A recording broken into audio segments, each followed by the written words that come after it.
Actor and writer James Lecesne is bringing his one-man show to Culver City. The Absolute Brightness of Leonard Pell-Key was a hit off-Broadway. Now it's playing at the Kirk Douglas Theatre. It's about a 14-year-old boy who goes missing in a Jersey Shore town and becomes an inspiration to so many others. James Lecesne joins me now. Welcome to KCAL 9 News. It's a one-man show. You play all the characters, including a hairdresser and her daughter. I do. They're old people, young people. It's sort of the, it's a conglomeration of the people who live in that town, that Jersey town, who are affected by the loss of this young 14-year-old boy. And you grew up in a Jersey town, didn't you? I did. So how did this story come about? Well, as the founder of the Trevor Project, which is a suicide prevention and crisis intervention lifeline for LGBT and questioning teens.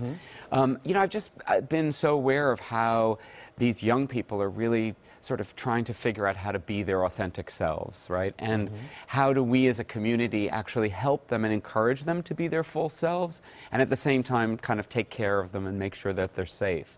So in 2007, I wrote a book, a novel called Absolute Brightness, about this boy and this town.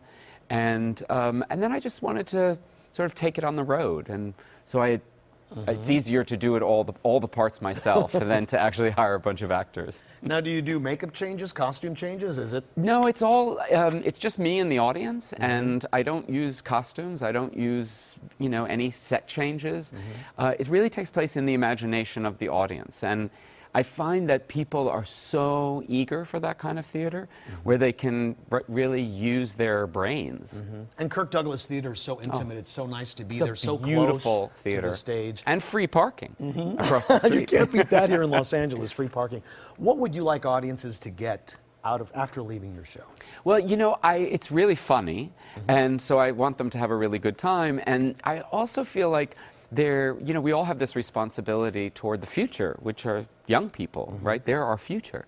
And so to be able to encourage even one young person in the life of a town or, in your community, it just makes such a huge, huge difference in the life of that young person, but also in the life of all of our lives in terms of the future. And I was doing a little research on you. You wrote some of the final episodes of Will and Grace back in the day. I did. And you also gave Vanessa Williams her first break, I was reading. Can you tell us a little bit about that? I've been doing these solo shows for so long that it really was the moment when Vanessa she was no longer Miss America. She moved to New York, and I heard she was there and looking for work. So we contacted her and asked her if she would be a backup singer for me.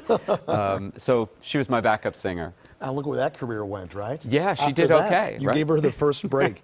Now also, you were talking about the Trevor Project. The screenplay you wrote for that was also an Oscar winner, I understand. Is that right? Or? It was, and before it was a film, it was also a solo show, which I did called Word of Mouth, which I did about 20 years ago. And Trevor was one of the characters in that show, and it was directed by Peggy Reisky, a short film produced by Randy Stone, and it won the Academy Award in '95, and then in '98 we put it on TV on HBO, and Ellen DeGeneres did a wraparound presentation, and we thought it would be a good idea to put a telephone number at the end in case there were kids out there who recognized themselves in the character of Trevor. And that was 17, 18 years ago. So long ago. Saving lives. Well, now you are back on stage. Thank you so much for being here today. Oh, thank you so much for having me. And for more information about Absolute Brightness and how you can get tickets, just go to kcal9.com, click Seen on TV, and